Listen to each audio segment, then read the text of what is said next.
Have you traversed the multiverse of madness yet? GameMasters here, and I want to go over a few concerns and one major concern that I have seen with the Marvel Multiverse role-playing game. And I fully realize that this is simply a playtest rulebook, meaning that many elements within can change as we grow closer to the actual book's release date. However, that release date is set for sometime in 2023, and that's tied to the one major issue that I'll be returning to a little later in this video. Little concerns that I have right now. There is currently no way for me to create gear, no specialized weapons for the players, no science-enhanced items from Bruce Banner, no magically enhanced items from Doctor Strange, no new suits for Iron Man. There is simply no mechanic in place to simply allow for this. I'm not talking about improvised weapons. I'm talking about something that the character wants to create. A web gun, for example. Something that will shoot a web similar to Spider-Man, but with thicker ropes to ensnare their target. Nothing in here exists to base something like that off of. In the book, we are provided one scenario and one bad guy, and that's it. Coming up with new scenarios, that's no major big deal. There really are no mechanics involved there. That's just decide on the story and make it happen. Populating your story with bad guys, on the other hand, it would have been nice if they had included a few more that we could dissect so that we could get a better balanced feel for what to throw up against the players or our heroes. As it stands now, I've been, more or less, creating no fewer than 10 good guys and then reskinning them to make them into bad guys for my players to have something to combat against. I may be looking at this from the Dungeons & Dragons perspective, but monsters there are fairly easy to throw together. Here in the Marvel Multiverse role-playing game, creating bad guys takes a fair bit of time. What doesn't take much time is me asking that if you're enjoying this video, to please use your superpowers on that like button. It helps me to get my videos out there, and I humbly thank you. Another concern, lots of maths. It's not hard math. It's really just addition and subtraction, but there is a lot to keep up with. Once combat begins, everything is going to involve math, from the enemy fighting the players to the walls. Yeah, walls have hit points, and there is a small table referenced called Plow Through Buildings, just to see if the player can bust their way through a typical wall.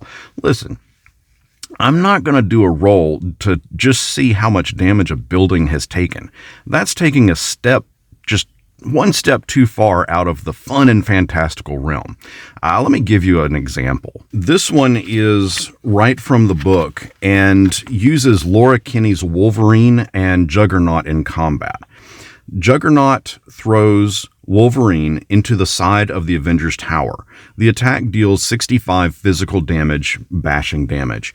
Wolverine's reinforced skeleton gives her a damage reduction of 15, so she takes 50 points of damage. The exterior wall of the Avengers Tower takes 65 points of damage, and Wolverine plows through it. The exterior wall absorbs 40 points of damage, leaving 25 to go. Wolverine hits an interior wall which absorbs 20 points of damage before giving way, so she plows through that too.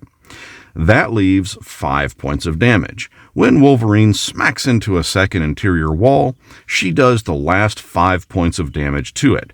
That's not enough to plow through it, so it finally stops her there. That's what I mean. In practice and on paper, I get what they're going for. The math is not difficult. But really, I'm not going to keep track of every wall's damage and hit points. That's too much. And what about vehicles?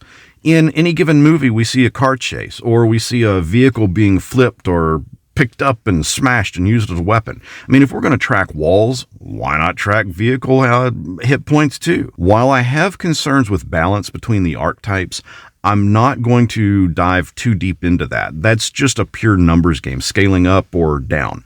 I will comment that I feel that superpowers should not be balanced in every instance, and that's one of my other concerns with this game. It tries too hard to balance those powers. Listen, in melee combat, Hulk versus, if he just picks up Rocket Raccoon and squeezes, there's no contest. And yeah, the game tries to balance that, when instead it should be embracing that. All of this leads to one major issue that I see with this game. We are, at least in the circles I run in, hungry for this game. It is fun. What works, works. What doesn't, it forces us to create elements and tweak elements to make it work. And I'm not going to bash raw rules as written, but if you want more than what is out there for this game, and right now, this little playtest book, that's it. Well, there's a little bit of errata out there, but all it does really is fix a few typos. You're going to have to homebrew anything else in addition to this book. Go back to my player wanting to create that web gun. We homebrewed it. Go back to that other player wanting to build some different suits for Iron Man. We homebrewed it. Other bad guys, due to lack of examples, homebrewed them too.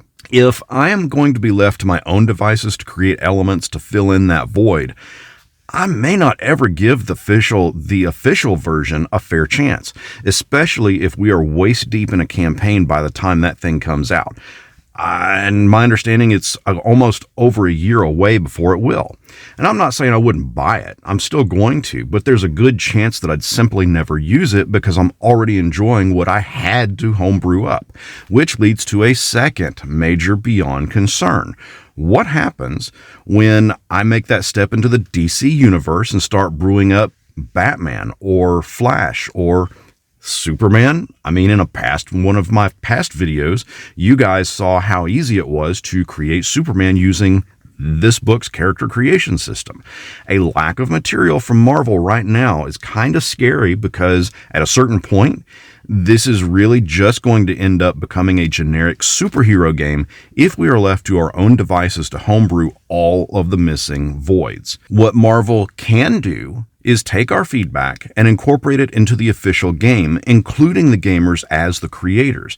And that could easily fix a lot of issues and really turn the role-playing game market on its head. Imagine if you were given a contributor credit in this game. You'd talk about it and give all kinds of praise. You'd be the envy of all of your friends. And folks would buy this game up because it then would be being made by the fans in an official capacity. Marvel is kind of doing this by taking our feedback online, but they've been oddly quiet about it so far. Not much is being said about it on their social media. Most has been about Spider-Man No Way Home or coming out on DVD, or Doctor Strange and the Multiverse of Madness, which makes beyond perfect sense. Those are the money makers, not this. But they have been oddly quiet about this game, and that warrants a slight concern as well. Earlier, I asked that if you're enjoying this video to hit up that like button, and I do appreciate that, but I'm also going to ask you to do something else. Normally, I tie in one of my videos and place it like up here somewhere, but today, I'd like to suggest that if you like this Marvel game, give Forever DM's channel a look. He is top-notch. Guy has lots of great ideas and is working on some really fantastic homebrew stuff for this game, and he's asking for you to contribute.